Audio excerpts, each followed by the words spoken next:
ہماری یوتھ بہت انرجیٹک ہے, وہ بہت زیادہ کام کرتی ہے لوگوں کے ویلفیئر کے لیے, لیکن وہ جب ایک نام دے دیا جاتا ہے نا جی ویلفیئر کے لیے, فار دا ہیومینٹی سیک, انسانیت ہے.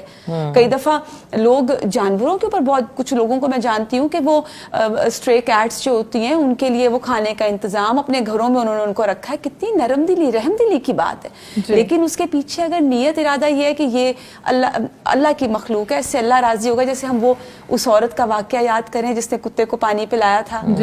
دیکھیں چھوٹی چھوٹی چیزیں لیکن اس پہ بڑا ایلیمنٹ اللہ کے لیے کرنا. یہاں پہ جو ام المساکین کا ان کو ٹائٹل ملا اور ازواج مطہرات سب کا اور صحابیات سب کا, ان کا پھر وہی بات ہے کہ ٹارگٹ کیا تھی, اللہ کی رضا. تو آج کی عورت کیسے غریبوں کا سہارا بنے؟ جی بالکل, وہ جیسے اس میں یہی بات میں آپ کو کہہ رہی ہوں نا کہ ایک تو سب سے پہلے اس پہ ہمیں کرنا یہ ہے کہ ہم امہات اور صحابیات کی زندگی کو دیکھیں, پھر اس فضیلت کو, اس عمل کی فضیلت کو جانیں کہ صدقے کے فائدے کیا ہیں, اور پھر وہی صدقے کے فائدے آپ سب سے پہلے اپنے بچوں کے اندر انڈیوس کریں. جیسے میں خاتون کو جانتی ہوں, انہوں نے اپنے گھر کے انٹرنس پہ نا, جب ان کے بچے چھوٹے تھے, اب بڑے ہو گئے تو وہ اب اس نہج پہ چل پڑے, جب ان کے بچے چھوٹے تھے انہوں نے اپنے گھر کی انٹرنس پہ ایک چھوٹا سا صدقہ باکس رکھا ہوا تھا, اور بچوں کو ایک کہا گیا تھا کہ اچھا یہ صدقہ پڑا ہوا ہے, اسکول جاتے ہوئے اس باکس میں ڈالتے جانا ہے. اچھا, اور پھر ذرا سے کوئی پریشانی ہوئی تو وہ اپنے بچوں کو پیسے پکڑاتی تھی کہ جاؤ صدقہ باکس میں ڈالو, اب یہ کام کرنا. تو دیکھیے یہ تربیت ہے نا جو ماں کرے گی, اور وہی یہ چیزیں انڈیوس, اور پھر جب آپ کے اندر کسی چیز کی اہمیت راسخ ہو جاتی ہے نا, پھر آپ کے لیے کوئی عمل مشکل نہیں ہوتا. ایگزیکٹلی. جی یہاں پہ ان کی بات میں اضافہ ہی کروں گی کہ جو ہمارے سامنے ان صحابیات کا کردار ہے نا, حضرت زینب کا, اور ان کو اتنا بڑا لقب ملا, تو یہ تاریخ کے اندر تو محفوظ ہے. تو تاریخ کے اندر اس لیے محفوظ ہے کہ ہم اس سے کچھ سیکھیں, کیونکہ آج کی جو خاتون ہے نا اس کی ترجیحات میں یہ والی کام جو ہے وہ کچھ نیچے جا کے ہے, اس کی اول ترجیحات کے اندر یہ چیز نہیں. تو مجھے یہ لگتا ہے کہ جو خواتین ہیں ان کے لیے اس کے اندر سب سے بڑی جو ایک موٹیویشن ہے وہ یہ کہ ایک تو وہ کہ اپنے مال میں سے اللہ کی راہ میں خرچ کرنا, اور جب وہ اللہ کی راہ میں خرچ کرنے کا ایک مزہ وہ لگ جاتا ہے نا, تو وہ پھر اس میں ارننگ بھی, اور اللہ اس میں برکت بھی ڈالتا ہے. وہ خود بھی کماتی تھیں, وہ خود بھی کوشش کرتی تھیں. تو آج کی عورت کے لیے بھی یہ ایک اس میں میسیج ہے. دوسرا مجھے یہ لگتا ہے کہ وہ لوگ جو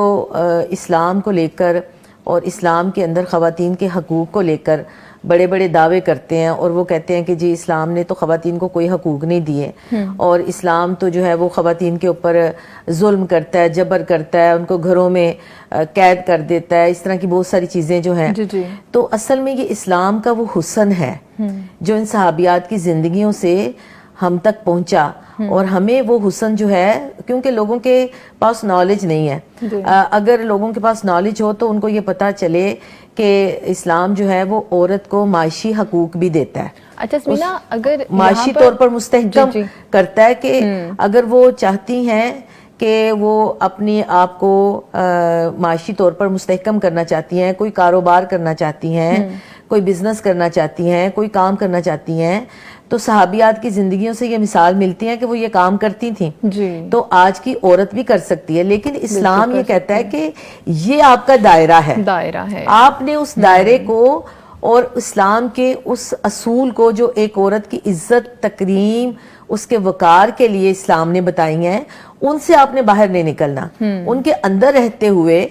اس نے وہ پوری سورہ حجرات کے اندر اور سورہ نور کے اندر اور سورہ نساء کے اندر ہمارے لیے ایک پورا ضابطہ بتا دیا ہے. اب اس ضابطے کے اندر رہ کے میں اپنے حجاب کے ساتھ, میں اپنے پردے کے ساتھ, میں اپنے وقار کے ساتھ, میں اپنی اس کے ساتھ مجھے اللہ نے صلاحیت دی ہے, میں